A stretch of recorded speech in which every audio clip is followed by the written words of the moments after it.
So for both sides in 2024, it's a year of consolidation. As they hold on to what they have now, they'll continue to probe at each other, as we're seeing. But both sides are engaged in a race to find more people and more equipment and more ammunition and train better in order to try and break through on the battlefield, which I think won't be possible much before early to mid 2025. And in that race, to be honest, the initiative has now, in a small way, passed to Russia. And then if you're President Putin, you know there is a US presidential election this year. And you also know almost whoever wins that election, that the US is saying to Europe, well, we need to focus on China. We have big problems with our own migration challenge on our southern border. We have a massive debt issue, so our budget is constrained. And yet somehow we're paying a huge amount of the burden for the defense of Europe. And Europe is no longer poor in the way that it was in the 1950s. It now has an economy of about $15 trillion a year. So almost irrespective of what happens in the US presidential election, Europe is being confronted with paying a bigger bill for its own defense and a bigger bill for supporting Ukraine. And it's not clear how quickly or how well that's going to be resolved. And that isn't going to work. They're going to have to find more people if they want to continue a fight on this scale. And secondly, there's no point in them finding more people if the West, mostly Europe, doesn't provide the means to fight. Now, this doesn't mean there's a crisis now. The war on the battlefield, at least, is in some sort of stasis at the minute.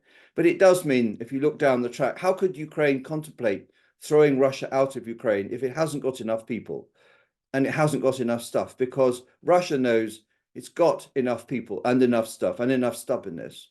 So if you take those trends, if that's how it turns out, we're heading to a terrible outcome where in the end Ukraine has to settle on terms that aren't to its advantage.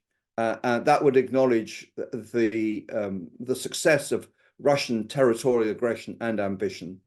It would highlight the lack of stomach Europe has, not just to stand up for Ukraine, which matters, but to stand up for its own security and its own prosperity and its own values. So all of that would be a massive and completely unnecessary strategic wound for the best interests of Europe. Or the reverse can happen, where the West, principally Europe, matches its actions to its rhetoric, and it provides Ukraine with the means to fight and to equip the people that only Ukraine can find. That seems to me an equally plausible and much more attractive option in all our interests.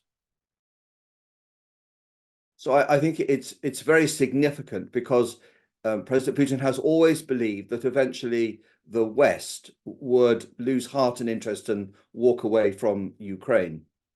He's also always believed that in a presidential election, if Mr. Trump was returned, it's more likely than not that the US would become more isolationist, and he can see that.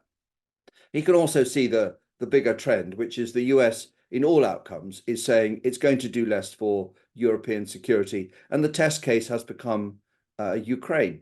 And we want to be clear about the price here. So supporting the war in Ukraine is probably, in military terms, a bill of about 60 billion euros a year, let's say, for each of the next 5 years.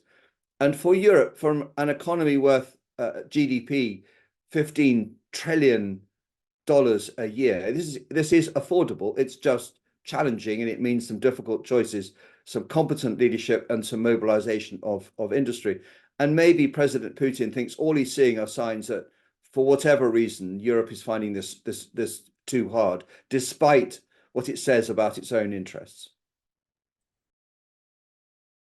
European industry is perfectly capable of mobilizing itself over, I think, about 2 years in order to support Ukraine and refill the armories of their own armed forces.